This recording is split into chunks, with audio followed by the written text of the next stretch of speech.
The views and opinions expressed in this podcast are solely those of the individuals participating in the show.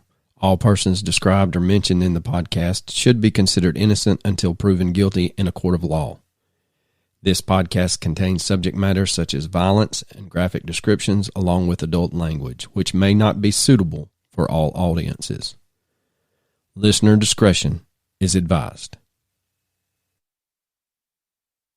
On February 1st, 1959, 9 Soviet hikers set out to hike in the northern Ural Mountains of Russia. What occurs becomes one of the most mysterious mysteries in the history of the Soviet Union. You're listening to the Mysterious Bruce podcast, and tonight we bring you the case of the Dyatlov Pass incident.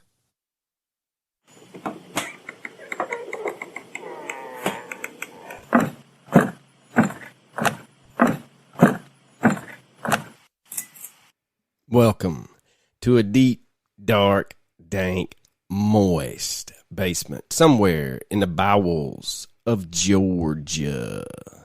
Well, Coach, that some mysterious stuff was falling from the sky I hadn't seen in a while. They call that stuff rain. Yeah? Yeah, it's a I little... didn't see much of it. I've been cooped up, man. I don't see the outside much, but Yeah, I didn't mean for the intro to rhyme like that, but it just worked out. You know, when you have the poetic gene, you have the poetic gene. That's right. All right, so we had a little surprise this week. One of our OG patrons, Miss Bliss, and her husband, Mr. Bliss, members since the June of 2020, sent us... That makes them OG, like top, probably the first 3. Like they're the Sons of Anarchy. They're the first 9. They get a special patch. That's right. The care package came, and we have a smattering of different coffees, some whiskey liqueur chocolates, 4-pack of a holiday IPA. Yeah. A couple of bottles of barbecue sauce, and I'm probably leaving something else out. But I sent Coach a picture, and we'll probably put it on our socials. We are extremely humble and thankful for that care package. We had a handwritten note in there that I also sent Coach. Yeah, that a little taste of Kansas City. That's right, and an Love open. Kansas City. That's a good city, man. An open invitation to come by and tour the coffee company. Let's do it. I'm ready. Shit, I am too. I'm ready to win the lottery is what I'm ready to do. Man, I've been trying so hard. It's like, it's not easy to win. Like, they make it so hard, dude. They do. You would think that it's rigged. You can keep the coffee, but you damn sure better be sharing that beer and that barbecue sauce with me, because I'm telling you, that's right up my alley. You want to find your way to old Coach's heart. It ain't hard. It's alcohol and fatty pork. That's right, baby. Maybe a slab of Texas brisket, if you can muster it. Yeah, buddy. All right, so we had a new patron, and I have totally pooped the bed on this one, and I cannot remember. Yeah, dude. Cannot remember who it was. You got like one job, is remember the patrons. I know. Well, it's the artist known as BHarm910 and Mr. James Bowley. Big upped his, he's an equipment tier patron. We're going to have to hook him up. And then, I believe that's it. I thought there was someone else, but it's not showing on the old patron page, and I've refreshed it a couple of times. You don't see it, but anyway, if I do leave you off, please let us know. Oh, one last thing before we get into the Dyatlov Pass. Coach and I were made aware right before we went on the air that we had a snafu in our... I mean, you did. Clearly, I didn't. I'd never mess up. I'm the Billy. I'm gonna release the opening now in its full glory. No. I mean, it only took 7 takes. I mean, they don't call me 7-take coach for nothing. But we we got a message from a lady, and I'm not going to release her name just because she didn't say, yeah, talk about me. But basically, she told us that she had gone down the rabbit hole about Booger Holler, Madison County, Arkansas. There was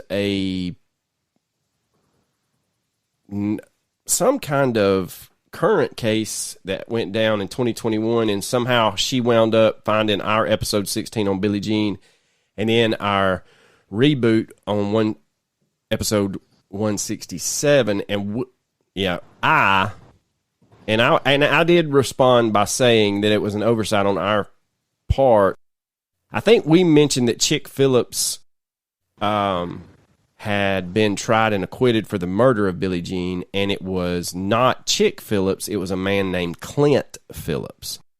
While that is an easy mix-up, I was relying on those old articles that were written that basically pulled the veil back when it came to everything that was going on in Madison County. So we do apologize, and hopefully we can get this cleared up. We have got enough. Coach was saying before we went on the air, or before we started recording, this is the case that just every 3 to 5 weeks we'll get this wild email. The other case that she's referring to, we got an email from someone that I don't think they know each other, but Madison County is a small little niche over in Arkansas. They might, but anyway, there's another weird case going on over there that it's fresh, and there's not a whole lot of information. So I'm kind of letting it fester so that we can get some information about it. But Billie Jean, it's the case that it's very important, and it's very important to the people of that county. Yes. And not many people have covered it. So when they go searching for it, they inevitably find us. And I mean, I'm not complaining, but yeah, this is the case that won't go away. We hear about it all the time, and it's good. I mean, good. I mean, I'm glad for it, but I'm glad that it's weird. Yes, and I'm just glad that it's still being talked about, because hopefully, and I think we could kind of do one of those. We need to do a catch up episode anyway, and we've got a couple of things that we could probably. I mean, that's the case that got us introduced us to Jennifer Buchholz. And Jennifer Buchholz, with the Rebecca Gould case, and I would dare to say friends with her now, and yes, she's helping us out in ways that we never thought possible. Hopefully what she's trying to do will work out. Big news later on if it works out. But well, if it don't work out, we can still interview her. So, well, hell yeah, because she's a television personality. She's on the TV. I seen her. Yeah, I seen her too. She's famous. I sent her a message one time of a screenshot of her on TV. I said, I know this person. But yeah, the Billie Jean Phillips, the cases that we originally did early on in Arkansas really put us on the map and got us a cult following, basically.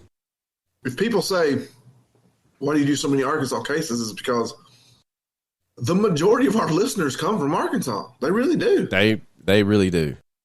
What was the other one? Janie Ward, Billie Jean, Rebecca Gould. We still haven't covered the Boys on the Tracks, the West Memphis 3. We haven't done the big cases from Arkansas. No, we have not. We did do the little girl that went missing. I can never think of her name. At the baseball game, Morgan Nick, and that one will break your heart. Yes, it will. Absolutely will. But anyway, that's enough of us blowing our own horns here. That's enough of the business. That's right. So let's get after this now.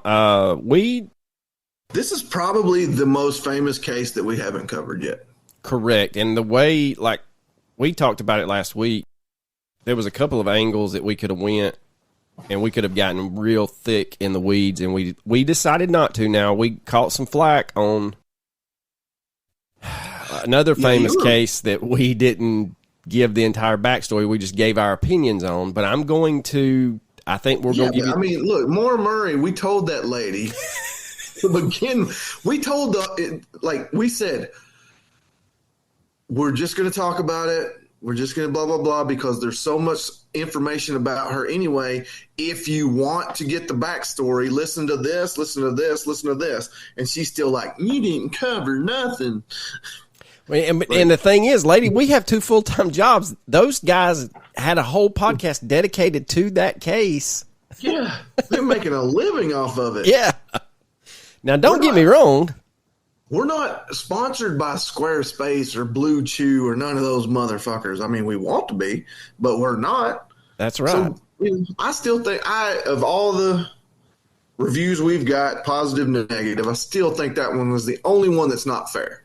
That's not fair. Correct, because we gave the disclaimer within the first 2 minutes. Exactly.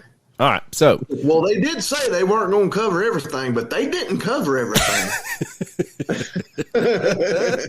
Well, we are going to tackle the Dyatlov Pass, and of course, Coach will get to giggle his little ass off about me mispronouncing. Oh, I'm so excited. All these, these Russian names. Russian names are just, you're going to butcher them. It's going to be amazing. I'm going to kill it like I normally do. I mean, I'm a cunning linguist. I'm going to laugh with an indignant amount of laughter, and you're going to be like, but you didn't do anything. It's like, that's not the point. The point is you can't talk. The point is you can't speak. So we've got the story of the Dyatlov Pass incident, and it began in the Ural Polytechnical Institute. And you may be thinking to yourself, how does this happen? Well, there at the old Ural Polytechnical Institute was a group of current and former students who decided to get together to hike/ski across the Ural Mountains. The trip was not what you would expect from a group of college students. These are not just a bunch of college kids who have a harebrained idea to set off into the Ural Mountains in the middle of winter. The group consisted of 10 members, and each of them were certified grade 2 hikers. That's a big deal, okay? At the time. Yeah, that's not a joke. Like, they know what they're doing. Yeah, at the time. That's very important to understand, is these guys are not just whistling Dixie, as they say. They're not fucking around. They're out there to get their next certification. They're very experienced. They have lots of outdoor knowledge. Let's just put it that way. Correct. And the trip this hike, if they had completed it, would have made them a grade 3, and at the time that was the most prestigious hiking certificate in the Soviet Union. They were not taking any chances of being distracted, and everyone decided to take the trip seriously, as evident by no booze or cigarettes being brought along on the trip. That just sounds boring. I know you would have been extremely disappointed. Oh, God. If I go hiking and there's no booze, oh, man, you do not want to deal with that grumpy coach. If there's no barbecue and beer afterwards, yeah, it's not. Oh, yeah. Yeah, no, not for me. Not for me. Yeah, I don't run and I don't hike, so. Anyway, the goal was for the group to reach the mountain of Gora Orton. In the track that the hikers would be taking was rated at the highest possible difficulty. Still, the group remained confident that they would be able to complete the journey as they were properly prepared and properly trained. Their journey started on the 25th of January as a group, and they began traveling from the Ural Polytechnic Institute towards the village of Vizhai. Now, once there, the hikers rested for the night and began their hike on the 27th of January. But before they even get going, one of the hikers has some bad luck strike. Just one day into... considering what happens, I don't think it's bad luck. No, it is not bad luck. At the time, he felt like it was bad luck. Yeah, but he changed his fucking tune real quick. Yes, sir. Just one day into the hike, the then 21-year-old Yuri Yudin began to suffer from severe joint pain. Yudin had been plagued by many health problems over the course of his life, and the limitations had been placed on him were obviously quite frustrating. But in this case, his untimely health problems may have actually saved his life. Not may have, it did. Yeah, no doubt.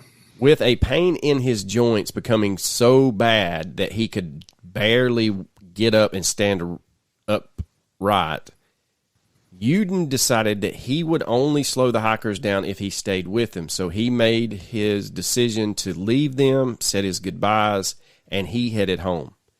So with Uden dropping out, the group now consisted of 9 people, 7 men and 2 women. The leader of the group, Igor Dyatlov, was said to be extremely knowledgeable and experienced by all accounts. He was a very well-respected group hike leader. And as they crossed through what has now been renamed as the Dyatlov Pass, severe weather struck and caused them to lose their bearings. And eventually they ended up on the side of the mountain known as Quetzalcoatl, or as it was better known by the local Mansi tribe, Dead Mountain. It was late at this point, and the weather was anything but stable, so Dyatlov made the decision, which some have questioned, to make camp and hunker down until sunrise and wait out the storm. Now, Igor had told Uden, as Uden's heading back home, that the group would send a telegram once they returned to the village. Now, Dyatlov believed the trip should take around 16 days, but a few extra days were possible due to the unpredictable weather of the region. Uden waited for the telegram for weeks, but it never came. This caused him to report the group as missing, and on February 26, a search party was able to locate a tent. It was believed this was the missing hiker's tent. Upon further investigation, it was discovered that the tent had been cut open from the inside by someone. With these hikers being as experienced as they were, they would not have done this unless there were some extremely extenuating circumstances. And by that I mean something scared the shit out of them and made them rip open the tent to get away from whatever this thing is. Now, the condition of the tent revealed that the group likely cut the tent from the inside in order to flee either impending doom or something they felt like would cause them bodily harm. Basically, something scared the bejesus out of them, and they wanted to get out of there as fast as them little feet could go. Now, everyone in the tent was also so terrified that they just ripped it open and tore out into the blizzard and the snow and the freezing temperatures. Most were not. I mean, something very, very wrong had to occur for them to tear their own tent open and run away. Like, especially in the conditions that were outside at the time, there were a lot of them had no shoes on. None were properly dressed for the negative 30-degree temperatures, and some fled the tent in just their underwear. That's insane. I mean, something very, very bad would have to occur for me to do something like that. Yes, I would 110% agree with you, sir. But what could have it been? I don't know, but we will get to it, I promise. Now, one of the more perplexing clues found was a set of footprints of all 9 hikers heading away from the campsite in single file. The discovery makes whatever happened that more mysterious, because you would think if they are scared to death and they've ripped the tent open, they would just be fleeing whatever has caused this sporadic, or in a sporadic pattern. There would be footprints going everywhere, just utter chaos. But there wasn't. This was not the case. The footprints were eerily organized. One by one, the hikers walked single file down the hill in their bare feet, some in socks, some with hardly any clothes on. So between the cut open tent and the single file footprints, it's crystal clear that something extremely unusual happened that night. Things are only going to get stranger. So investigators set out on the morning of February 27th, confident that the members of the lost group would be found alive, because they're dealing with some very experienced hikers here. They were all grade 2 hikers. They had found the tent and a good trackway that they believed would lead them to another satellite camp. While one investigator was searching around a patch of trees, something caught his eye. Something brown was sticking out of the snow near an old cedar tree. As the investigator got closer, he could tell that all of the limbs on the lower part of the tree had been broken off. This led him to believe that someone had tried to climb the tree. As he began to dig near this brown object, he discovered the remains of an old fire. Next to the fire, the investigator would discover the bodies of Yuri Doroshenko and Yuri Krivonchenko. Doroshenko was found lying face down wearing a short-sleeved T-shirt, swimming trunks, and 2 socks but no shoes. He had a large burn on the right side of his head and on his foot. The weirdest thing was he had a gray fluid coming out of his mouth. His body was covered in scrapes and bruises. His ears, nose, and lips were covered in blood.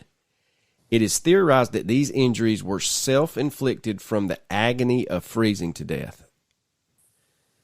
The gray fluid coming out of his mouth, according to medical examiners that have looked into this case, is indicative of the body experiencing an extremely strong force to the chest cavity. Investigators summarized that Doroshenko had likely fallen from the cedar tree, or that somebody or something had pressed on his chest with extreme force. Doroshenko's official cause of death was labeled as hypothermia, and the detail of the gray fluid in his mouth never made the initial postmortem report. 23-year-old Yuri Krivonchenko was found lying next to Doroshenko under the same cedar tree. He was found wearing a long-sleeve shirt and a single sock. His body was heavily bruised with numerous cuts as well as burns found on his foot and up his legs. His hands were also burned. Inside his mouth was a chunk of his own knuckle. And it is postulated that Krivonchenko had bitten his knuckle to either stay awake or stop himself from crying. Oh, wow. I cannot imagine. I mean, seriously, I can't. There is no way I can put myself in that. Like, if it's to stop himself from crying, he's trying to make sure he's quiet. Now, investigators would later release that both the Yuri's bodies had been moved post-mortem. They theorized that they had been found by the remaining members of the group and buried out of respect. The missing clothing was said to have been divided up amongst the remaining members of the group to ward off frostbite or hypothermia. The next body found was the leader of the group, Igor Dyatlov. He was found face up with both of his fists clenched, and his body had been clearly manipulated after his death. What do you mean? How do you mean manipulated? They're saying that the way they found him is not how he would have perished. Like, it's not like he's curled up. Looked like he had been laid out properly and kind of, not ritualistically, but I guess out of respect, kind of buried. Really? Yes. I didn't see that in my research. Well, who do they think did it? They think the others did it, or? Yeah, they think that basically as people start passing away from hypothermia or whatever, or freezing to death, that the remaining members are burying the dead, and then they are, for a lack of a better word, scavenging what clothing they can to stay warm. So Igor was found face up with both of his fists clenched, like I said. He had abrasions and bruises on both of his ankles, as well as cuts and bruises on his face. He was missing an incisor in his jaw, and the coroner reported that these injuries were consistent with that of those caused by a fist fight. His official death was labeled, you guessed it, hypothermia. The first woman of the group found was Zinaida Kolmogorov. She was better dressed for the elements than the other members that had previously been found. One of the sweaters she was wearing had part of the right sleeve torn off, however. She had abrasions on both her hands and bruises on her face. Another long bruise was found along the side of her body, and investigators stated that bruise was consistent with a bruise seen after someone had been struck with a baton or a nightstick. These, what? Yeah. I didn't know that one either. That one was a new one on me. I was like, what the hell? Definitely a new one. Yes. So these injuries show signs of a struggle between her and someone else. Her official cause of death was hypothermia due to a violent accident. Huh. It has been theorized that both Kolmogorova and Dyatlov were likely trying to make their way back to the tent when they succumbed to hypothermia. Now, another week would pass before the next body was found, and that would be 23-year-old Rustam Slobodin. He was found on March 5th lying face down covered in snow. He had internal bleeding in both of his temples and a large fracture on his skull.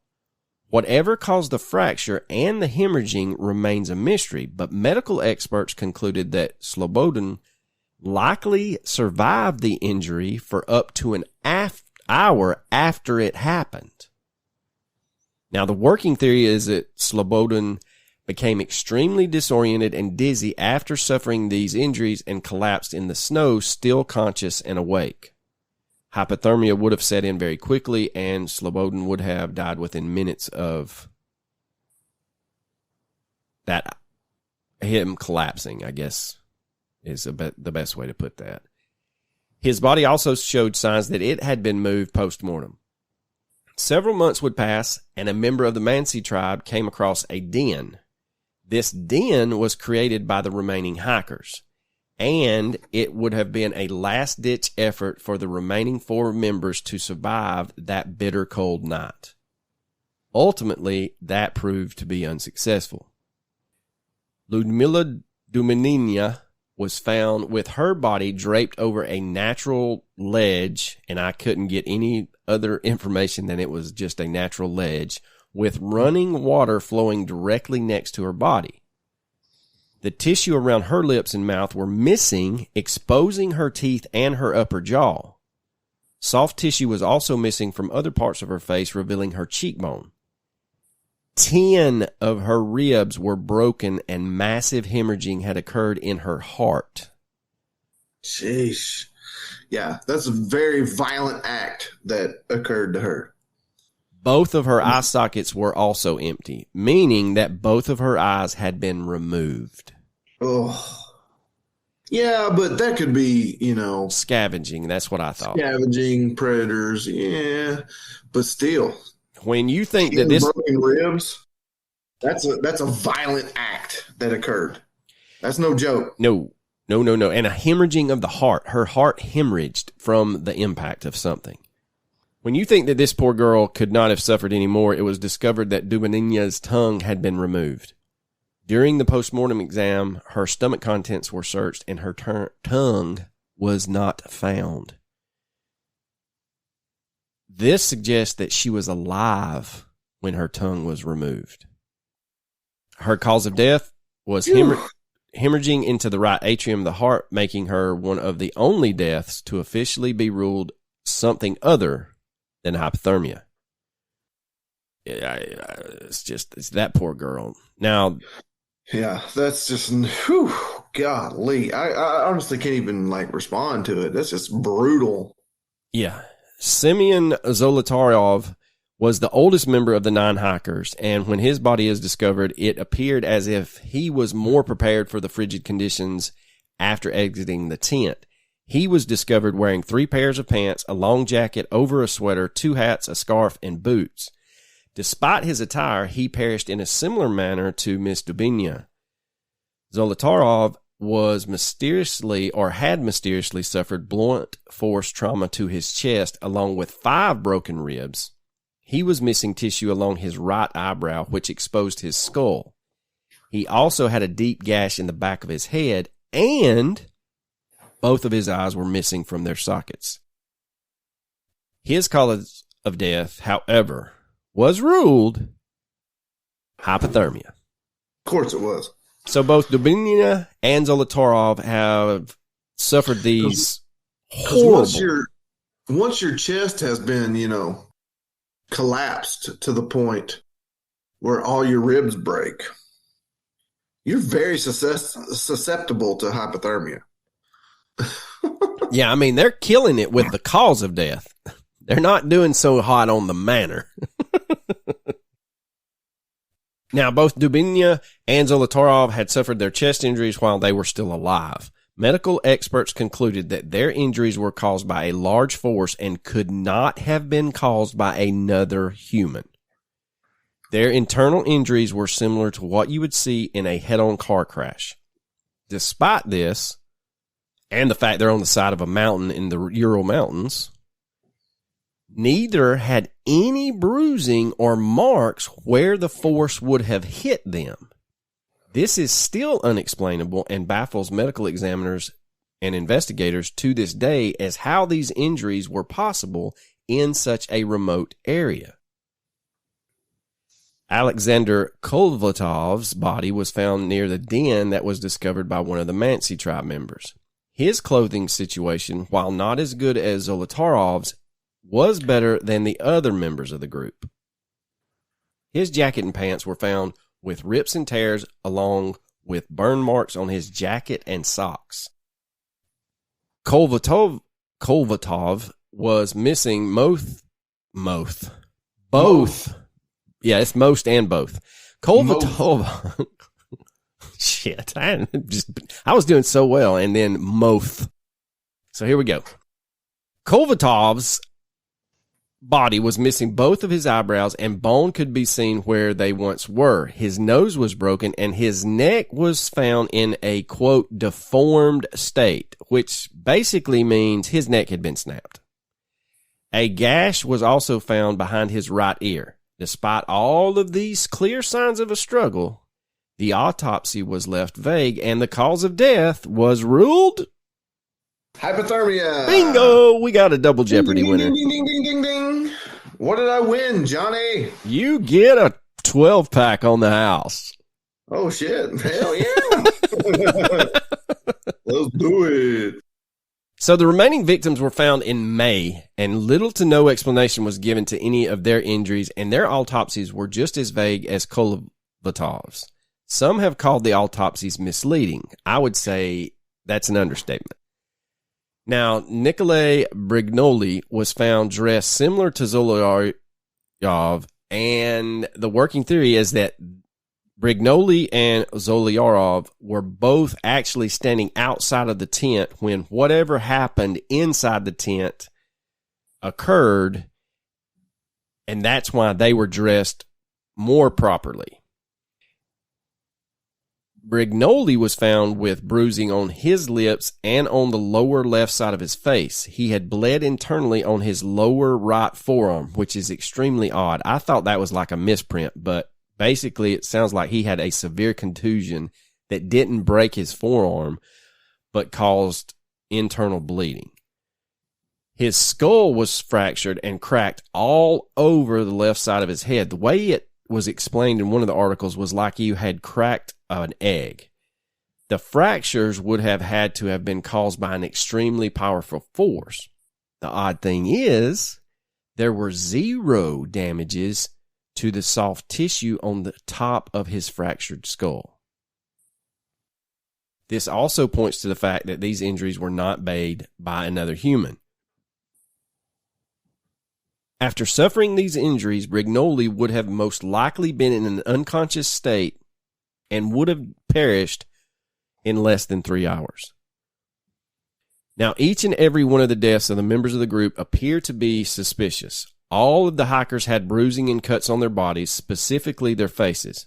Most had other shocking and disturbing injuries that were never explained. One of the most shocking things in this case is that the last 4 hikers had taken the clothes from some of the corpses of their friends who had perished.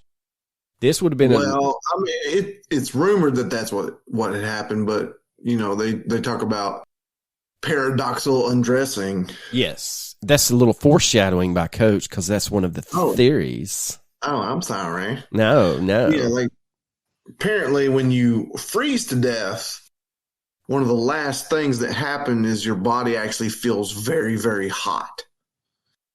And so in cases where people have froze to death, they have seen that they have actually undressed trying to cool off, which is very strange. Very strange. but it happens. It has happened many, many, many times. And it's very well documented that that is one of the last moments before death occurs. Yeah. Now, by taking the clothes from their friends, it would have been a last-ditch effort to attempt to survive the freezing cold weather. When the final 4 bodies were found, they were all found wearing, like I said, those clothes, but those clothes that they were wearing all had trace amounts of radiation. What was also discovered was the entire Dyatlov Pass region was found to have the same trace amounts of radiation. It is believed. Did you see what kind of radiation? I mean, was it like? It didn't say. It just said radiation. Gamma, alpha, beta, gamma. What type, man? Come on, I don't know, dude. You know, I don't speak fluent Russian. Now, it is believed that there is no natural way that this radiation could have been found on their bodies, but an explanation as to how it got there has never been offered up. Looking at the deaths as a whole, no part of the situation makes any sense. From ripping open the tent, to the single file footprints, to the insane, crazy injuries, and add to all of that the radiation findings, you can see why this is still one of the most talked about unsolved cases in the world. Absolutely. Which gets us to the theories. Now, one of the earliest theories to come out about what happened was the idea that the local Mansi tribe had killed the hikers.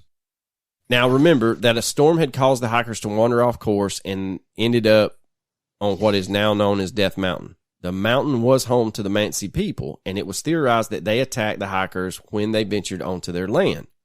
One piece of evidence to support this was the fact that a Mansi chung was found just a few hundred meters away from the hikers' campsite. A Mansi chung was a symbolic structure that was created at the time of a sacrifice. And there is actual pictures of what this chung looks like near where they find the tent. It has a big old set of moose antlers on it. And I'll try to post some of the more obscure photos, because any YouTube video you watch or any article that you go into now has a lot of these photographs. So we're not just going to blow up social media with 30 photographs about this case, but there are a couple of photographs I want to share, and this Mansi chung is one of them. Now, could the Mansi people have sacrificed the hikers or killed them for stepping onto their land? It could be possible, and looking at the pictures that the Dyatlov group had taken prior to the death, it is clear that they were stepping onto the land of the Mansi people, because it shows one of the members, and there's a Mansi wooden plank on a tree, and it's got carvings on it. The tribe isn't always welcoming to visitors, so perhaps this led to a conflict. What could also support this theory was the fact that the Mansi people knew this land better than anyone else in the world. It is plausible they could have covered up their tracks and staged the murders in such a strange way that they knew it would never be solved. While this theory is intriguing because it would answer why the hikers fled their tent so quickly, more than likely, once you start looking at this, and investigators that have looked into it deeper have realized they were about to, or they felt like, the members of the group felt like they were going to be attacked and tried to escape this Mansi war party, I guess. Yeah, but here's the thing. And once we get into the other more supernatural theories, well, not really supernatural, but cryptid theories, I'll poke a hole in that theory and the Yeti theory, but for the fact that there's no footprints. Right. Now, it would also... no footprints. And the thing is, if they are being marched, or if this Mansi tribe has attacked, and that would explain the single file footprint tracks down the hill, because maybe they were being led down the hill and told what to do. Ultimately, the theory for the Mansi people having killed the hikers sounds somewhat believable, but at the end of the day, when you really dig into it, it doesn't make enough sense. It does not explain the injuries suffered by the hikers. The coroner clearly said that a few of the hikers suffered injuries that could not have been caused by a human. That alone makes this theory plausible, but highly unlikely. Yes. covering every single footprint left by a Mansi war party is a little extreme too. The chung that was found in the area of the hiker's tent was likely for the sacrifice of a moose, which they use for food. And like I said about the picture, you can clearly see the antlers at the top of this chung. This seems to be confirmed by the local Mansi people that have spoken about what the chungs represent. Also, since so much time has passed, it has now come to light that the Mansi tribe never performed human sacrifices.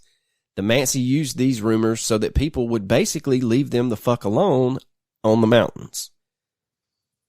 So the second theory is an explanation as to why the hikers fled their tent so quickly.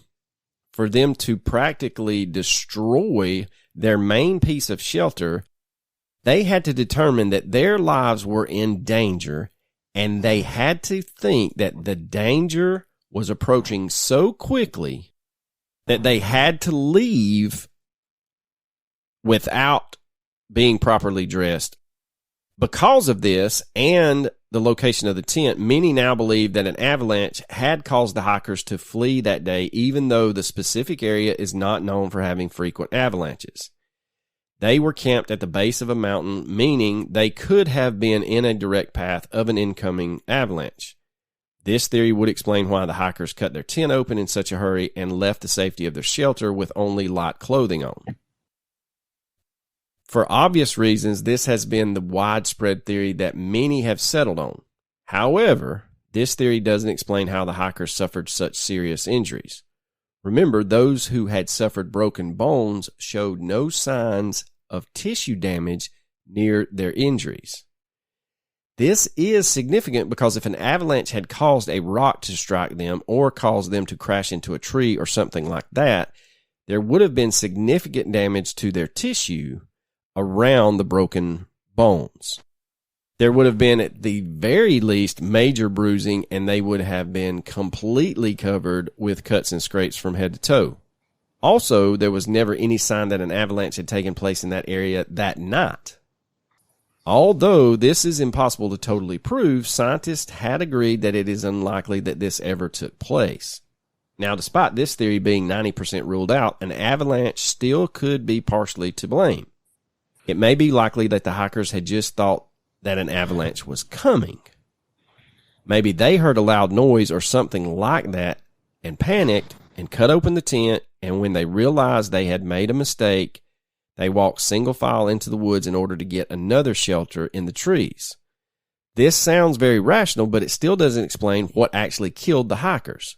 If they really thought there was an avalanche and that's what caused them to flee, then something outside of their shelter must have killed them. But what could have caused all of those gruesome injuries? That's the million-dollar question, boys and girls. So with little to go off of in terms of rational theories, many have suggested some more supernatural causes for this tragedy, maybe a little cryptid. And the main talking point is, understandably, they were killed by a Yeti. Conceivably... Yeah, when you get into the Sasquatch lore to the level that we are at, you will understand that the Bigfoot Sasquatch of North America is not the same as the mythical Yeti in Asia. The Yeti is supposedly much more aggressive, much more territorial, and much more vicious than our Harry and the Hendersons type Sasquatch of America. That is correct. And the Yeti is something to be feared very much. Conceivably, it is very territorial too. So if they had, in fact, wandered off the side of that trail and into his territory or her territory or their territory, that would explain why the hikers fled and could also explain their unusual injuries. Now, this theory has become more popular since the film in the hikers' cameras were released to the public. There is the famous photograph of what appears. The last photograph. That's what makes it curious to me. Way more curious than, it's a very interesting photograph, but the fact that it's the last one means so much more to me. Yes, I totally agree that is the last picture taken before the event that evening. Now, the photograph that we're talking about, you can find it pretty quickly with a Google search, but it appears that you see a dark, hairy shape, which would be a Yeti, peering around a tree.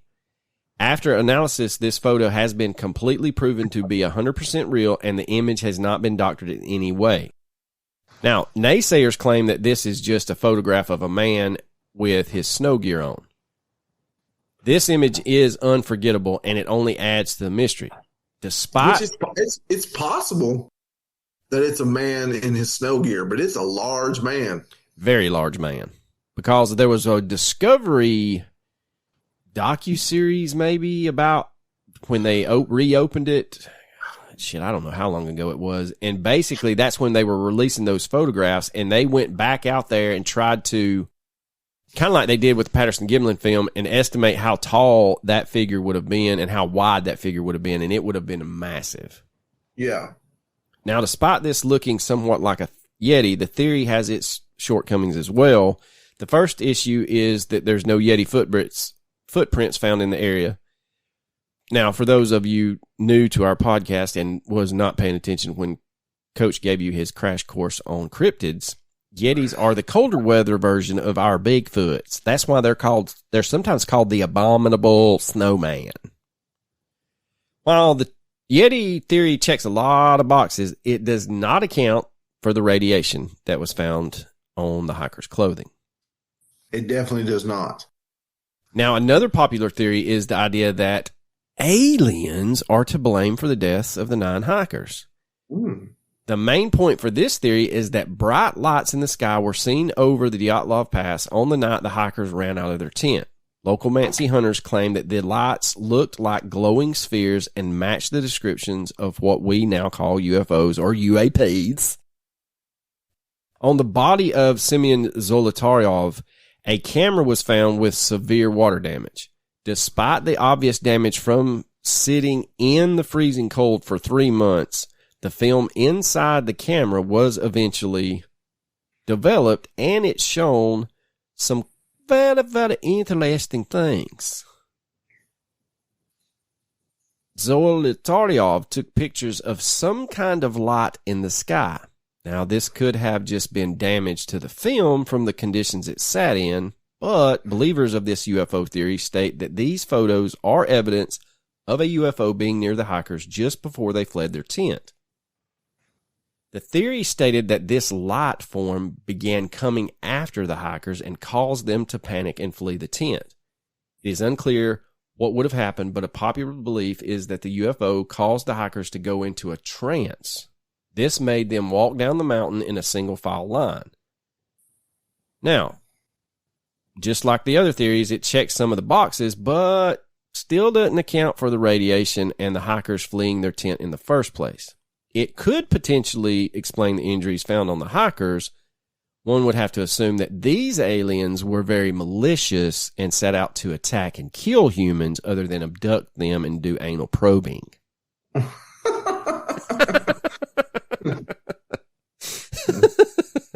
don't know what sounds worse. 10 broken ribs? The unusual nature of this case has led some to theorize that the cause of all of the trauma to the hikers was some sort of strange psychological occurrence. Many have, quote, solved this mystery by stating that everything happened due to paradoxical undressing, just like Coach said. And if you need a crash course, you can either rewind it or remember that Coach told us that this is the last stage before death. Now, the burning sensation causes the person to, like Coach said, rip off all their clothes to cool down. But in negative 30-degree temperatures, you're dead as soon as you're naked. That's a horrible sentence you just said. You're dead as soon as you're naked. Yep. Oh, that's awful. In negative 30 degrees, I bet your spit would freeze before it hit the ground. I love being naked. I mean, I'm not even going to touch that one. That's pretty good right there. So, anyway.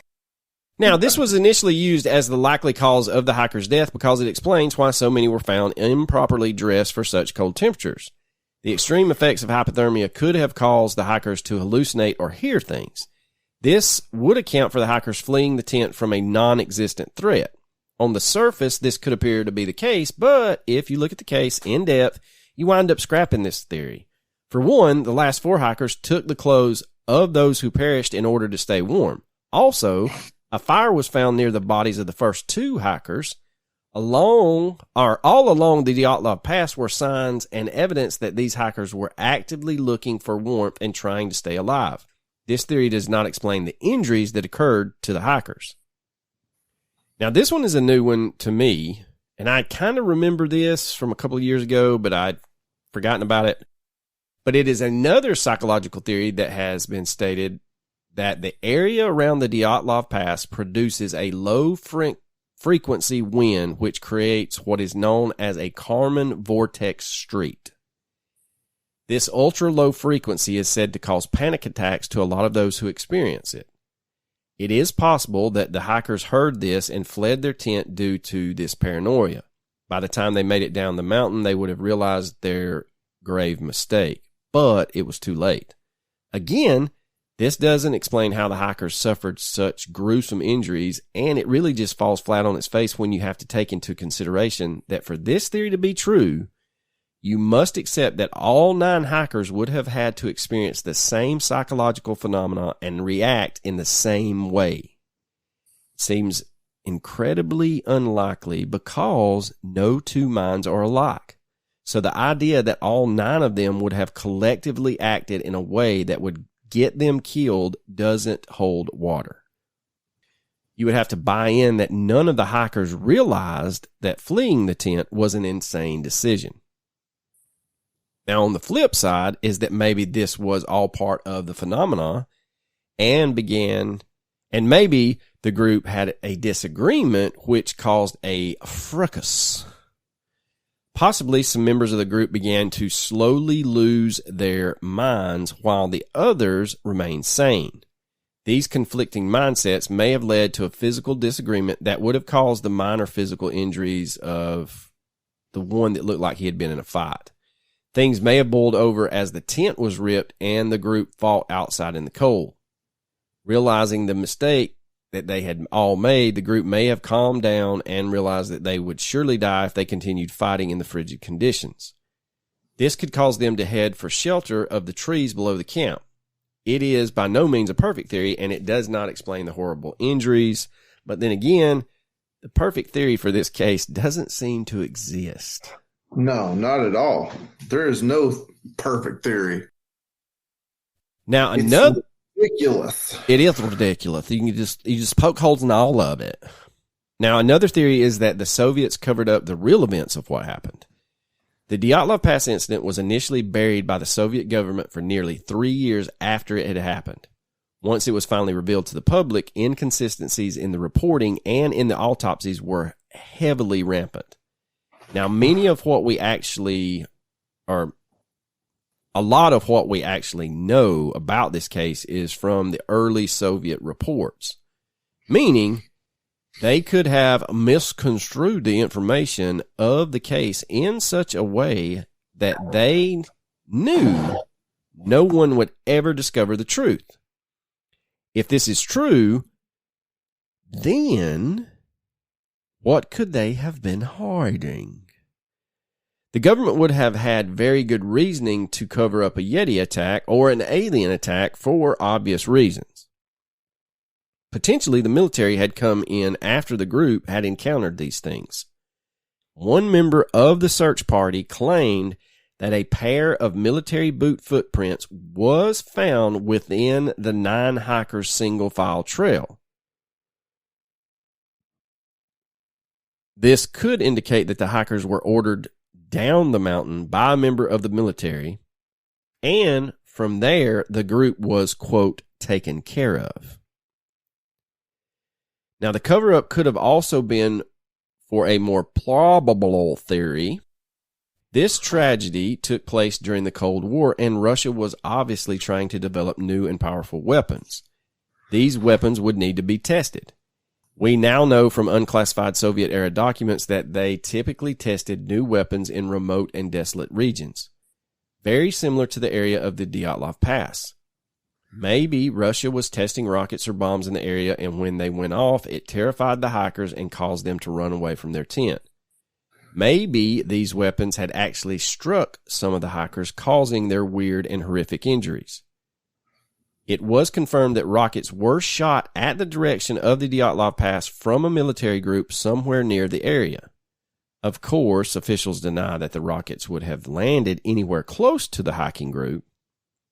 Whatever the case may be, the idea that the Soviets had some involvement and at least a hand in covering up the incident seems entirely possible. However, the question still remains, why? The Russian government, a couple of years ago, reopened the case. One thing of importance in this reopened investigation is that the investigation itself was moved to the regional branch of the investigative committee. The reason this happened is because the state prosecutor had asked for documents in the case and wanted to take a closer look at what happened. It was announced that investigators would soon make their way to the site and conduct over 9 separate examinations. Although people got excited by the news, hoping that more light would be shed on this case, the official representative of Russia's prosecutor general said they will only investigate 3 theories, saying the following. Quote, all of them are somehow connected with natural phenomena. It was either an avalanche, a snow slab, or a hurricane. These Russian researchers have said that the official explanation is that these hikers lost their lives to an avalanche. One of the lead researchers backed up this theory and said that the group's tent was ripped apart by a strong avalanche. The group then managed to get out of the tent, ripping it from the inside, and were able to run to a ridge and shield themselves from the majority of the snow. The prosecutor said the following, quote, this was a natural avalanche. This was a natural avalanche limiter.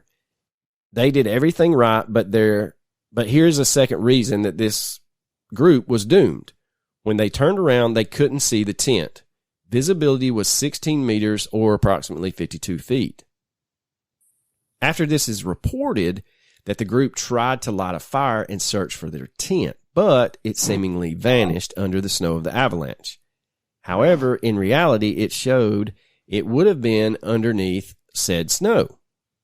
They lit a fire and then searched for their tent, but it had vanished in the snow after the avalanche, and they froze to death in temperatures between minus 40 and minus 45 degrees, end quote. Whew. That's cold. Yes. At minus 40 degrees Fahrenheit is the same as minus 40 degrees Celsius. So just so you know that, that's a little news nugget for you. The representative also stated the following, quote, it was a heroic find. There was no panic, for they had no chance in these circumstances. The researchers recreated the circumstances that the hikers would have faced, and they said there was no chance of them surviving this. End quote. Now, over the years, this theory has been one that has been backed by researchers who have looked into the case. When you start looking into the history of the area, however, like we earlier told you, there's not been any reported avalanches. So they even went as far as to reach out to the locals and the Mansi tribe members, along with people who had visited the area in similar circumstances. And they all said there's no history of avalanches that have been recorded, and certainly nothing that could have caused humans any harm. So if there was an avalanche in the region, it would have had to have happened at the exact point that the hikers were staying at, something that seems very unlikely. Another point is that when investigators started to look into possible causes, they found no evidence of there being an avalanche during the period in which the hikers were on the mountain, and that the injuries to the hikers didn't line up with avalanche theory. One of the issues with this statement is that it is still promoted heavily to this day inside the Russian governments.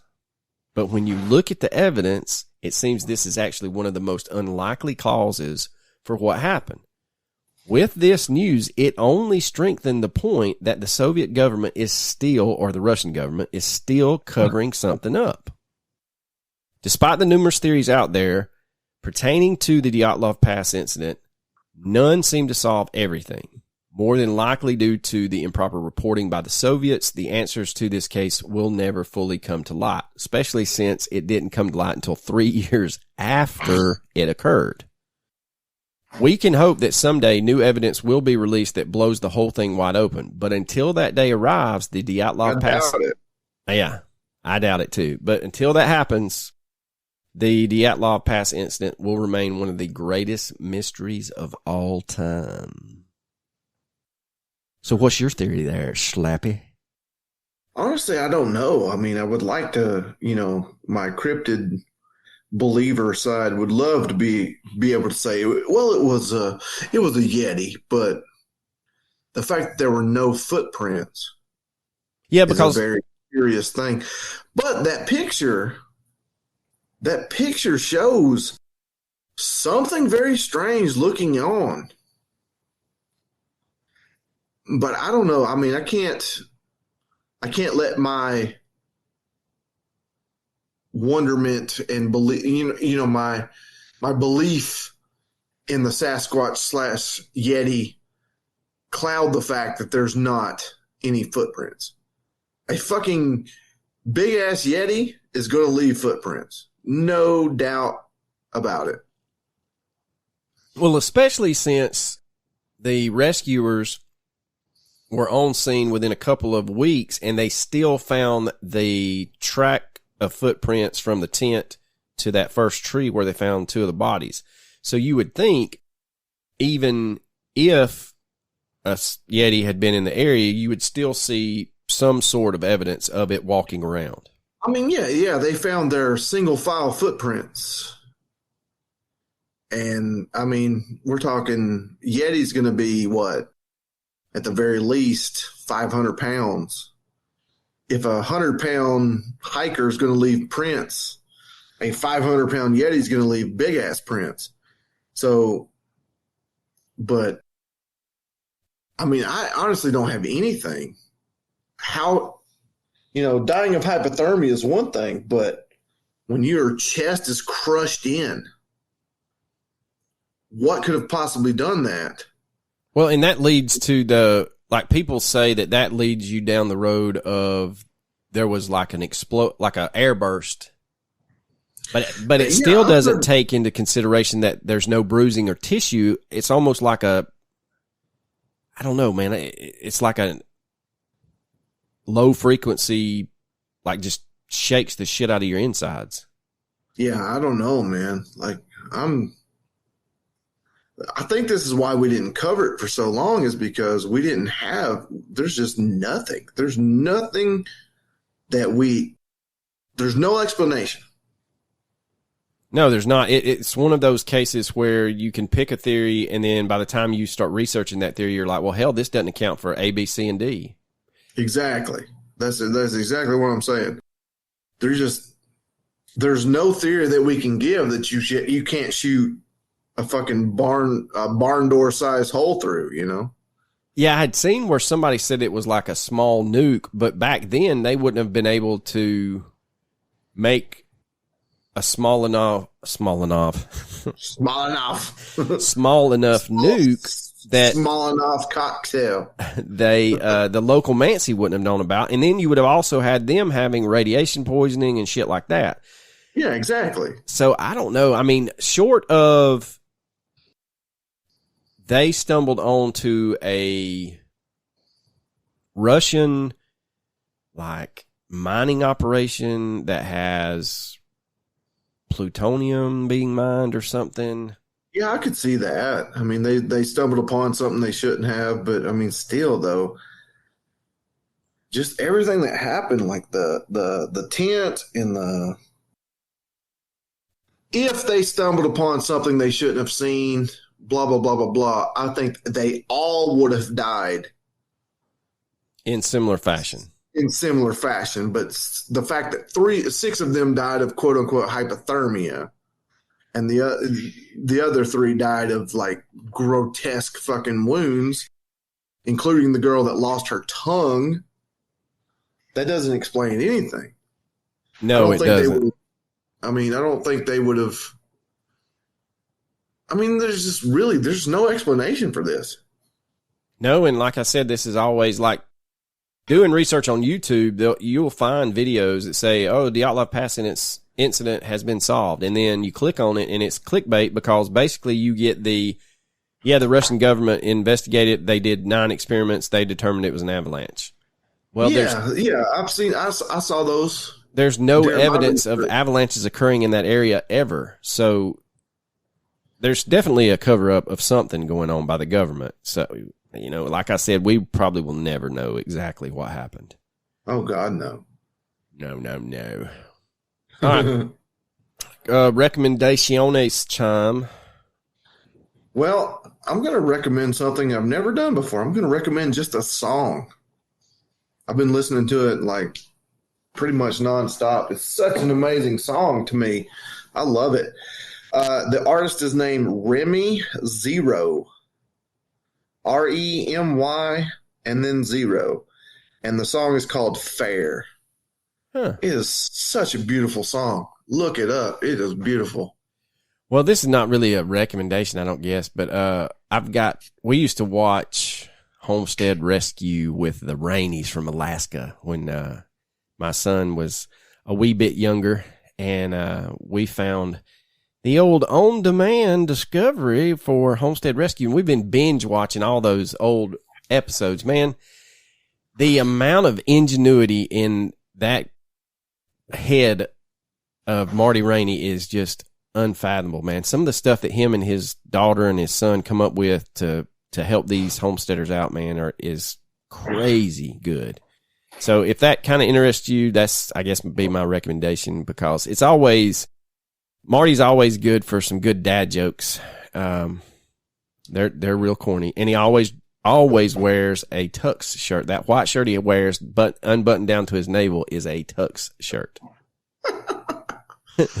So there you go, ladies and gents. One of the more highly requested episodes. We also have some other highly requested episodes that we may be trying to do over the holidays. If me and Coach can get our schedules worked out, okay? We're just very busy people.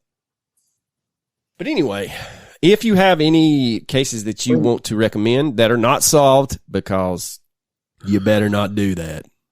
I mean, to be honest with you, for somebody that doesn't have a whole lot going on, I tend to be very fucking busy. It's weird. Well, it is wrestling season time, and that's what nobody understands. Yeah. Ugh. Don't get me started. We suck. Really? I thought y'all were returning a bunch. We did. We are a whole lot better than we are showing. Let me just tell you that. Well, it's early, so we should be better than we are, but we're not. Well, all right, Coachum, you got anything else for the lovely ladies and gentlemen out there in podcast land? Oh, you know I don't. Deuces.